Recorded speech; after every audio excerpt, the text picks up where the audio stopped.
Viewers, स्वागत है आपका। आप देख रहे हैं आज तक। आपके साथ हूं मैं नेहा बाथम। दिल्ली, मुंबई, लखनऊ, पटना या फिर प्रयागराज, हर शहर की एक ही कहानी है। इलाज के बिना मरीज दम तोड़ रहे हैं और परिजनों के आंसुओं का सैलाब थमने का नाम नहीं ले रहा है।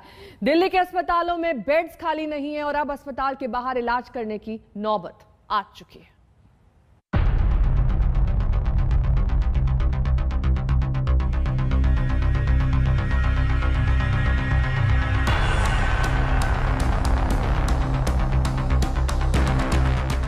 दिल्ली रो रही है, बिलख रही है। लोग अपनों की जान बचाने के लिए भीख मांग रहे हैं।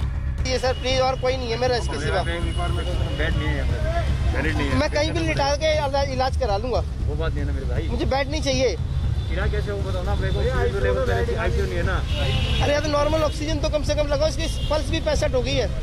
मैं नापता हर हॉस्पिटल से आ रहा हूँ, माइनस होती जा रही है। तो बाइक चला के रोता हुआ है उसके लिए, लेकिन कोई भी सुन नहीं रहा।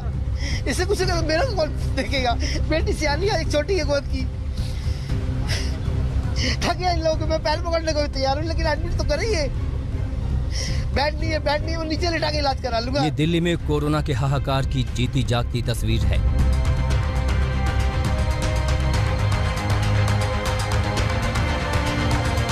दिल्ली के तकरीबन हर अस्पताल मरीजों से भर चुके हैं। अब सड़क पर इलाज करने के हालात हैं।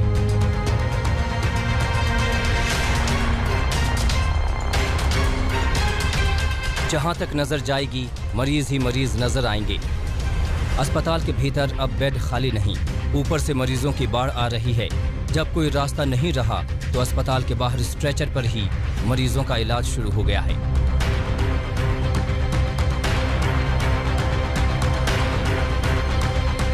जीटीबी अस्पताल के बाहर कोरोना के मरीजों का इलाज किया जा रहा है। स्ट्रेचर के साथ ऑक्सीजन सिलेंडर लगे हैं और डॉक्टर बाहर आकर इन मरीजों का इलाज कर रहे हैं। कमोबेश यही हालात दिल्ली के हर अस्पताल का है।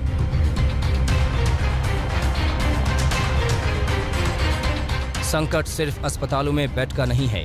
सबसे बड़ा संकट कोरोना के मामलों में संजीवनी का काम करने वाली ऑक्सीजन का है।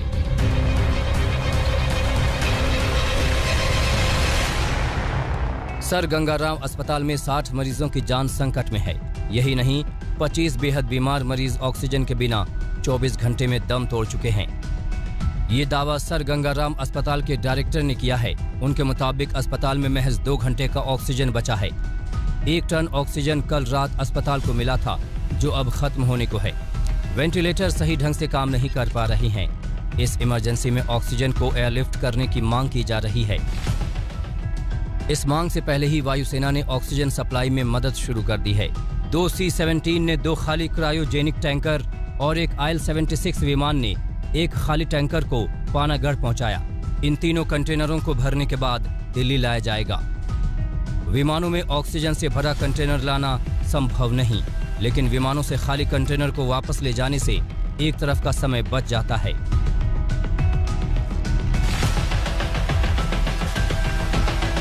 इस बीच दिल्ली से बीजेपी सांसद मनोज तिवारी कोरोना पॉजिटिव हो गए हैं। उन्होंने खुद को अपने घर में आइसोलेट कर लिया है। क्या आम क्या खास, पूरी दिल्ली एक एक सांस के लिए ऊपर वाले का शुक्रिया अदा कर रही है। जिंदगी और पूरी व्यवस्था अब भगवान भरोसे है। ऐश्वर्या पालीवाल और कुमार कुणाल के साथ आज तक ब्यूरो।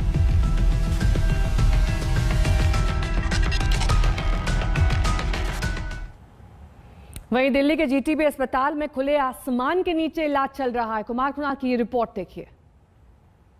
पूर्वी दिल्ली ही नहीं बल्कि दिल्ली के सबसे बड़े अस्पतालों में से एक है जीटीबी अस्पताल, जो कि सैकड़ों मरीजों का इलाज करता है, खासतौर पे कोविड के समय में। और ये सामने है कोविड वार्ड, जहां पर बाहर में आसमान के ठीक नीचे मरीजों को रखा गया है।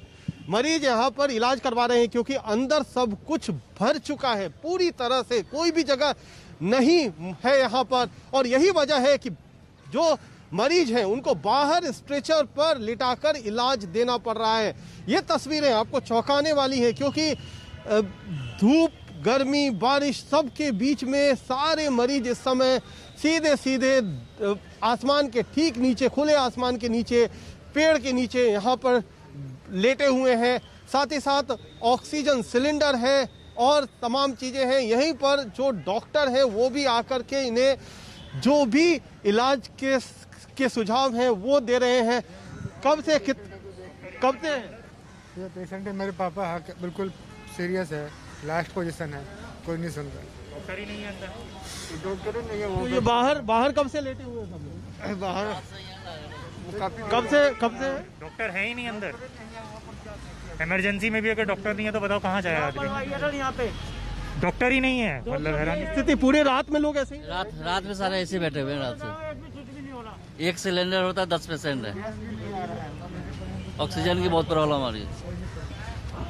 तो ये यहाँ से स्थिति है। कई लोग इसमें बहुत ज़्यादा गंभीर हालत में हैं।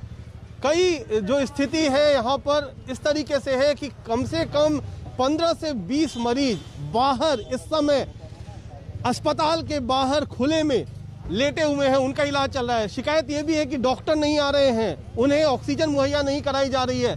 फिर इस तरीके से इतनी भयावह स्थिति जहाँ पर स्ट्रेचर पर लेट करके रात काटी है मरीजों ने, और अब जाकर के सुबह हो गई है और सुबह में भी कोई उन्हें पूछने वाला नहीं है।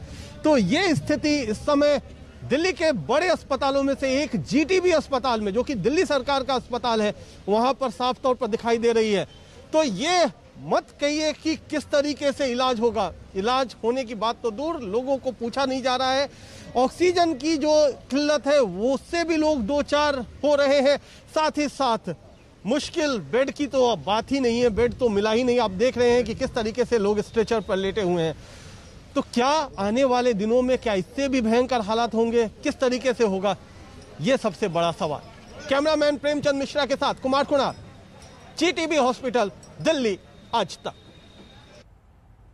वहीं दिल्ली में अपनों को खोने का दर्द असहनीय हो चुका है। लखनऊ में भी यही हालात है। सिस्टम की निर्ममता लोगों की जान ले रही है। पटना और प्रयागराज में भी हालात बद से बदतर होते जा रहे हैं।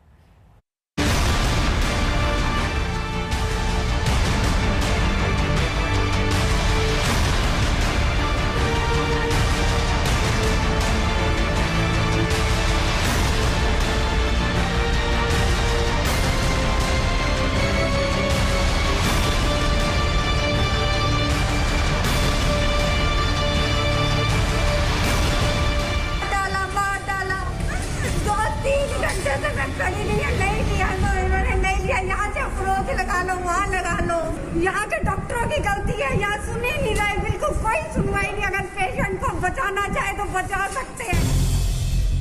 ये लखनऊ के हालात हैं, जहां 61 साल के निर्मल की एम्बुलेंस में ही मौत हो गई। अस्पताल के बाहर घंटों तक उनका इलाज चला। लगातार हालत बिगड़ती गई। ऑक्सीजन लेवल 20 पर आ गया। एम्बुलेंस ड्राइवर हेल्पलाइन नंबर वालों से कहता रहा कि जब कमांडर सेंटर में बेड नहीं और वो भर्ती नहीं करते तो मरीज को यहाँ क्यों भेजा जाता है। PO2 इसका बहुत लो है, वेंटिलेटर पेशेंट जा रहा है, यहाँ बोल रहे ऑक्सीजन नहीं है। फिर क्यों यहाँ के कमांड से क्यों यहाँ पे करते हैं? मत भेजे ना, क्या जान दे दे, फुल ऑक्सीजन की काली चल रही है पूरी।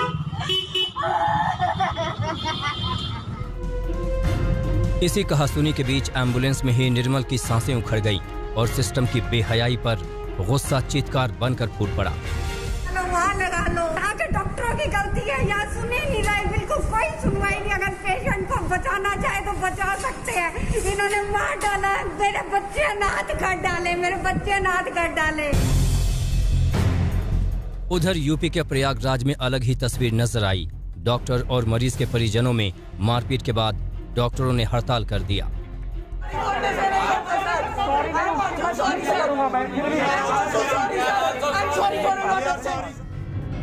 डॉक्टर जहां मरीज के परिजनों पर मारपीट का आरोप लगा रहे हैं, तो वहीं मरीज के परिजन जमीन पर लहूलुहान लेटे हैं। इस झगड़े में सैकड़ों मरीजों की जान आफत में पड़ गई। लाख मनाने के बावजूद डॉक्टरों ने हड़ताल खत्म नहीं की। कि हम सुबह से 1 बजे से दौड़ रहे हैं, ये लोग सारे लोग मिलके मेरी मम्मी का जान ले लिया है। ये सब सारे लोग मिला है यहाँ पे। देखिए यहाँ पे कोई नहीं है, डॉक्टर कोई नहीं।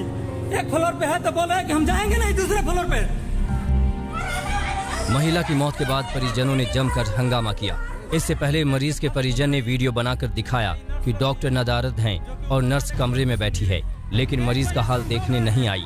लेकिन कोई नहीं, वेंटिलेटर पर गया, देख लीजिए मेरी मम्मी को मार दिया सालों में, देख लीजिए यहाँ पर कोई डॉक्टर की स्थिति नहीं है।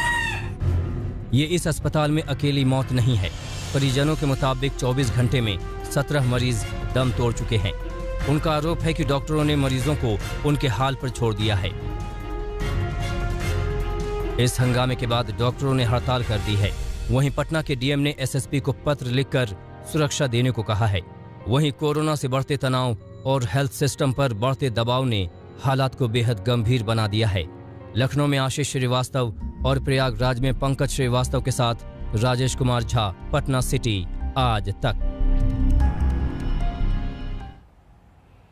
रुकना होगा यहाँ, एक छोटे से ब्रेक के लिए फौरन होंगे हाजिर कुछ और खबरों के साथ। आप बने रहिए हमारे साथ, टिकते रहिए। आज बात अब पटना की करेंगे, जहां के पास दानापुर में भीषण हादसा हो गया है। पीपा पुल से गंगा में गाड़ी गिरने से अब तक कई लोग लापता बताए जा रहे हैं। गाड़ी में 25 लोग सवार थे। बाद में राहत ऑपरेशन में नदी से अब तक 8 शव निकाल लिए गए हैं। बाकियों की तलाश की जा रही है।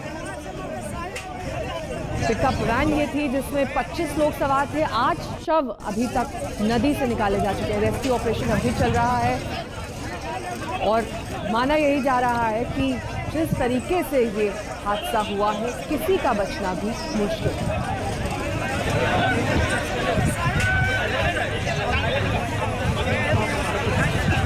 कितना लोग इसमें सवार थे?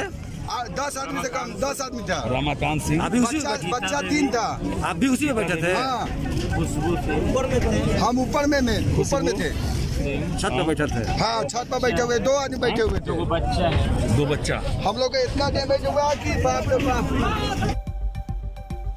वक्त फिलहाल एक छोटे से ब्रेक का उछला है। फौरन होंगे हाजिर कुछ और खबरों के साथ, आप देखते रहिए। नमस्कार, मैं हूं अंजना ओम कश्यप। हमें उम्मीद है ये वीडियो आपको पसंद आया होगा। लेटेस्ट खबरों के लिए यूं ही देखते रहिए आज तक, और इस वीडियो के पसंद आने पर लाइक, शेयर एंड सब्सक्राइब करना ना भूलें।